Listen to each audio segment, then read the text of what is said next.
Friends, welcome to Leadosophy. You're here with an open mind because that's the rule, not the exception. Today's episode is going to be a little heavy. It's not going to be long, but it's going to be hopefully deep in material, deep in understanding. We're going to try to dive into some leadership first principles, maybe some theoretical knowledge about leadership that we can postulate that is true no matter what, holds across all space and time. Leadosophy is skeptical that any first principles of leadership actually exist. I don't think we can understand leadership like we can understand some of the natural sciences, physics, chemistry, things like that. I don't know if we can deepen our theoretical knowledge of leadership like we can the natural sciences or within the natural sciences. Leadosophy is skeptical, but today we're going to try to develop a few first principles that we think are always true no matter what, universal generalizations we can make about leadership. And I think there are a lot of generalizations we make about leadership daily, our concept of leadership, that we think always hold true, but are really just general beliefs that can be falsified at any moment. Anytime we make a generalization about leadership and something contradicts it, that generalization is falsified. So if we're going to deepen our understanding of leadership today, we need to try to develop some first principles. I'm going to try to put a few forward. I hope that maybe you can think of some and maybe you can debunk some of these principles that I talk about in today's episode. All right, hope you enjoy it. Here we go. Are you ready to permanently fuse leadership and philosophy? Then a word of caution. You are about to enter the fully abstract yet wholly concrete realm of Leadosophy. Our ideas are not always so clear and distinct. To validate this proposition, we welcome the host of Leadosophy, Tim Woody.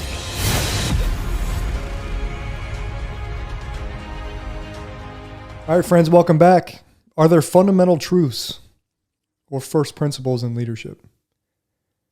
I'm talking about universal generalizations that we can make that always hold true.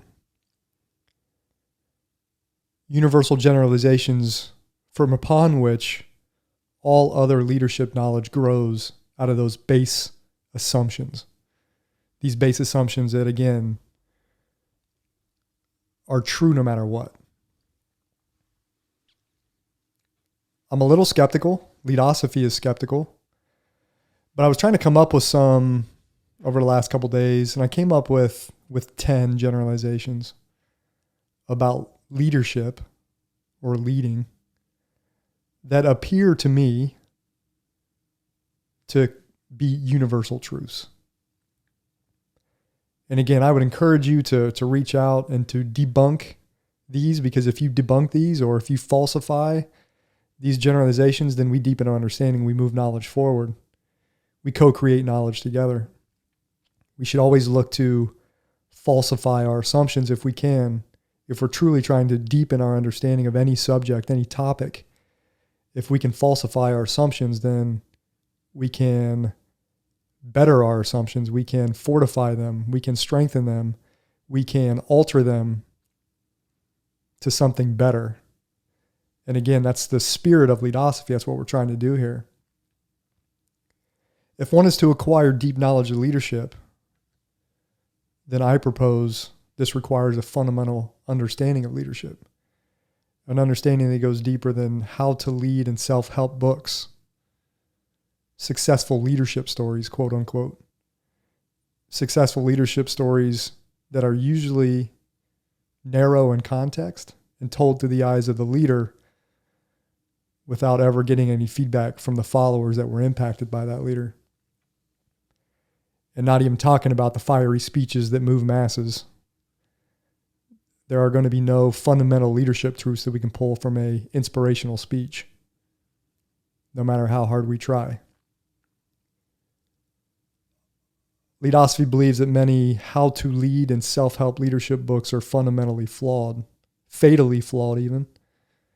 Often these books try and push a replication or copy or blueprint onto their leaders as far as how to lead, what leadership effectiveness looks like to them that they then try to pose on someone else, even when the two leadership contexts or situations will be completely different. A lot of times the authors of these books will say, hey, I did this at work, you should try it. And again, abstractions are helpful. They can be helpful at times. Leadosophy does not disagree with that. But abstractions are limited to the person telling the story. A lot of details are left out. A lot of gaps exist. And we have to keep that in mind when we read self-help books, leadership books, things like that. It's basically one big abstraction. The culmination of the entire experiences of those leaders that are writing these books, you'll never know. And again, you're only often getting the version from one point of view. So again, a little skepticism. Again, I'm not saying we can't learn from those. We can always learn from other people's experiences. But our learning is limited. Which is why Leadosophy proposes that we try to deepen our understanding of leadership by examining the idea of potential first principles, base assumptions, foundational assumptions from which everything else flows. Leadosophy proposes that we field strip leadership, exposing all of the parts, which is a monumental task, and we won't do it on this episode, but we can start. And I like to do this more often. Again, I'm curious to hear your feedback after this episode. Be curious to hear what your first principles are, or might be if you had to develop a couple. And maybe some of the ones that I put forward today, whether they're wrong or right, or again, I don't know if we can ever truly know. Maybe that'll spark something in you to deepen your understanding of what you understand the concept of leadership to be. If we field strip leadership, exposing its parts, we can look at each component part individually with the goal of eventually reassembling leadership into something whole. Now, I would say that many people, or maybe not many, but some would argue that this is a meaningless and pointless task because there's no evidence that this would help someone become a better leader. Do we have to know the first principles of fire to know that fire cooks? Or we can use fire for cooking? No, I don't think we do. Will I be a better cook if I know how fire works? If I can understand fire at a fundamental level? No, I don't think that holds. However, and to that point, one can successfully drive a car without knowing the intricacies of the individual parts that comprise the car. It's another metaphor, I guess. Many leaders have been bestowed the crown of a successful leader without ever giving a passing thought to the first principles of leadership. That is true. If these principles even exist, again, Leadosophy is still a little skeptical. And it doesn't follow that a person who knows the intricacies of a car will necessarily be a better driver. But, and this is where we turn this upside down, Leadosophy argues that the person who knows the intricacies of a car is better equipped to handle mechanical failure within the car. He or she might better appreciate the components of the car that make up the whole. And he or she understands the car, the vehicle, on a more fundamental level. They see the car differently than, say, someone like me who, I'll be quite honest with you, I can't even change my own oil. Probably would struggle changing a tire. And I'm not proud admitting that, but that's just the facts of my life experiences or lack thereof. So are there fundamental truths or fundamental first principles in leadership? Are there universal generalizations that we can make? So some initial problems with doing this is, and I've mentioned this before, we all have different concepts of leadership. It looks different for everyone. It's not like we all have a certain concept of a wheel or a circle or a triangle. We can all have a concept of a triangle, but you can't get past the first principles of a triangle. We all see the first principles of a triangle, 3 sides, or a square or a circle, whatever it might be. I don't know if we can get that fundamental with leadership, or I don't know if we can see leadership the same way we all see a triangle. So what are some potential first principles of leadership? Again, I've came up with 10. And again, I encourage you to explode these if you can, to debunk these as not being first principles or generalizations, universal generalizations. But the first one is, and I don't think you can debunk this, there is no consensus on a universal definition of leadership. To me, that is a universal truth. There is no consensus on a universal definition of leadership. And following closely on number 2 is that there is no consensus on a universal definition of effectiveness as applied to leaders or judging how someone leads. When we say someone is an effective leader, that varies based on context, based on situation, based on job, based on whether it's trying to perform a team task in the community or performing a team task in a place of employment. So there's no consensus on a universal definition of what effectiveness is. Number 3, at a minimum, leadership requires human relationships. And human relationships can exist on a spectrum from toxic to flourishing. And we can use different adjectives there, toxic, flourishing. But if you on a spectrum, and there's a bunch of things I can think of that would fall under toxic. Just someone not being there for somebody or being kind of apathetic to someone else's needs. I think that could fall under this idea or concept of being toxic. And then someone who does their best to further relationships, moving to the right, towards flourishing. So again, at a minimum, leadership requires human relationships. And they can be terrible or great. Number 4, again, first principle here. This is a first leadership principle, a component part. A leader's actions either create pleasure, an example like giving someone the day off, maybe that creates pleasure. Either creates pain, if you had to fire someone, I can imagine that would create pain or some sort of pain. Or create some combination of pleasure and pain. Maybe you make an employee move offices to be closer to his or her team. Obviously, it's going to be initial pain, kind of a pain in the butt to move offices, especially if they have to remove from a completely different location. But they will experience pleasure, or we assume they might experience pleasure once they are closer to their team or new team. Or leaders simply create a feeling of indifference. And I can think of maybe a leader who was unreliable. And even then, I would argue that would probably trend more towards pain over the long term. So creating pleasure, creating pain, or creating a feeling of indifference. I believe that's a leadership first principle. But even this assumption, or these assumptions, rests on a deeper assumption that we can know what emotions others are experiencing, which I would argue that deserves caution. We will never know what emotions another person is feeling. We can only observe outward behavior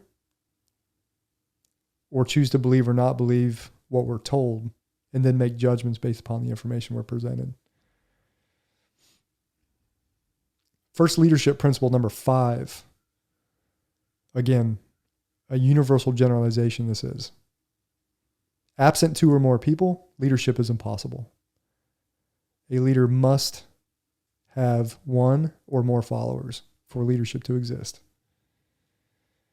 By definition, a follower must have a leader, and vice versa. It does not follow that one or both parties are in their designated positions by choice. And that was number 6. It does not follow, this is a universal truth, it does not follow that if a follower is in a position or a leader is in that particular position, that they're in that position by choice. It could be by force. Number 7, no two leader experiences can be identical. That is the law of unique experiences. We can never have identical experiences. It's impossible. Logically impossible. Number 8, no two leaders can view a particular leadership scenario through an identical lens or frame. And that's very close to number 7. But every scenario we're presented with, we will see that differently. We will judge that scenario differently, even if just slightly different. We will judge it differently or through a different frame, different lens. The movie that plays in our mind will be different.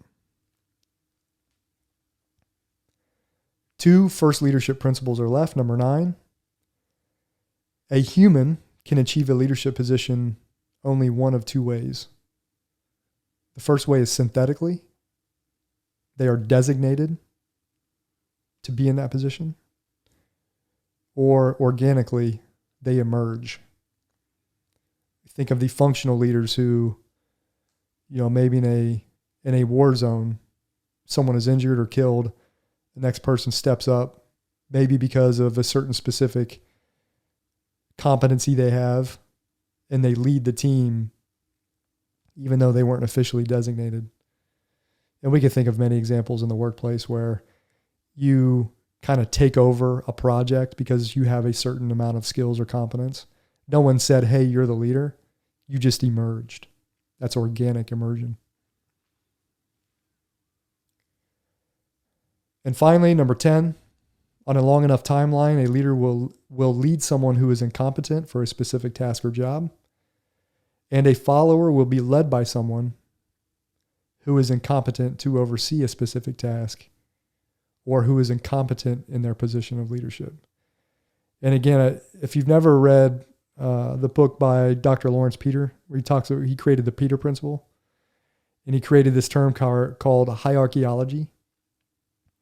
Basically, in a hierarchy, whether it's in the post office, in a school system, in the military, in government, in layers of hierarchy, people will always rise to a position of incompetence.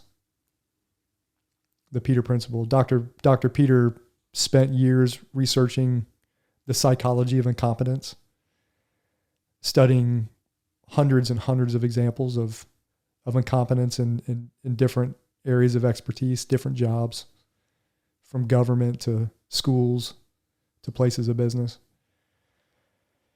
So we might say the Peter Principle holds as maybe a first principle of leadership. People will always rise to a position of incompetence. So there you go, folks. Those are 10 first principles Leadosophy can think of that may potentially serve as universal truths in leadership. A very basic, fundamental level of understanding of leadership.